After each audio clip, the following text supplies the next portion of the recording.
Shalom, perkenalkan nama saya Resi Buratasik dari kelas C Pendidikan Agama Kristen dengan NIM 1020196832.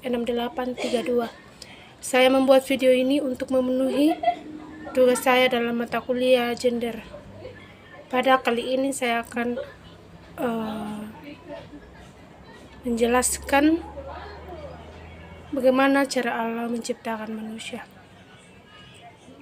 Dalam Kejadian pasal 1, di situ Tuhan berfirman menciptakan segala isi bumi ini. Dan pada hari yang ke-6 Tuhan menciptakan manusia menurut gambar dan rupanya.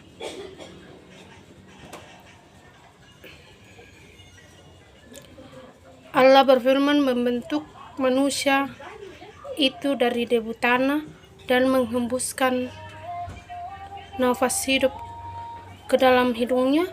Demikianlah manusia itu menjadi makhluk yang hidup. Pertanyaan yang kedua, apa maksud dari 1 Korintus 11 ayat 8-9? Dalam hal ini diperlukan menafsir. Baik, saya akan menjelaskannya.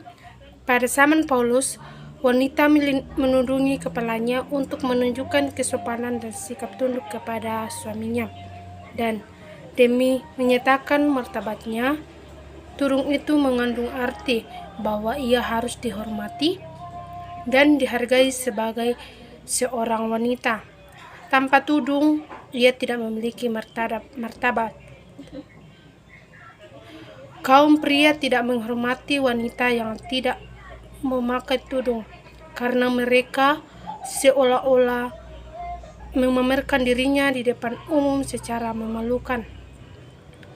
Demikianlah tudung itu berfungsi sebagai suatu tanda harga diri dan kemuliaan kewanitaannya sebagaimana Allah telah menciptakannya. Prinsip di balik pemakaian tudung ini sampai sekarang pun masih diperlukan. Seorang wanita Kristen harus berdandan dengan sopan dan dengan hati-hati, mengenakan pakaian yang pantas dan bermartabat sehingga ia dapat pergi kemana saja dengan aman dan pantas bagi kemuliaan Allah. Dia mempertinggi tingkat martabat dan kelayakannya sendiri yang telah dikaruniakan oleh Allah. Nah, itulah tafsiran dari 1 Korintus 11 ayat 8-9. Nah, tafsiran yang kedua yaitu dari 1 Timotius 2 ayat 13-14. Argumentasi Paulus untuk tanggung jawab laki-laki sebagai pimpinan dan pembina rohani baik di rumah maupun di gereja. Itulah tafsiran dari 1 Timotius 2 ayat 13-14. Nah, yang ketiga, mengapa manusia jatuh ke dalam dosa? Manusia jatuh ke dalam dosa karena perbuatan mereka sendiri. Dia melanggar perintah Tuhan. Dengan memakan buah pengetahuan yang ada di Taman Eden. Yang keempat, apa akibat keberdosaan manusia? Akibat dari keberdosaan manusia ialah Tuhan mengadakan permusuhan antara keturunan-keturunannya dan akan meremukkan tumit kepala dan akan meremukkan tumitnya. Lalu perempuan itu akan bersusah payah waktu mengandung dan Tuhan akan membuat sangat banyak kesakitan pada saat melahirkan. Lalu kepada laki-laki itu maka terkutuklah tanah karena engkau.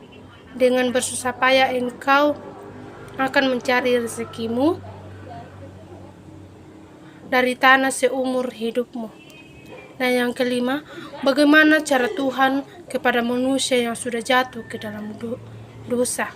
Nah, pembahasan kali ini mengenai penebusan yang dijanjikan oleh Allah.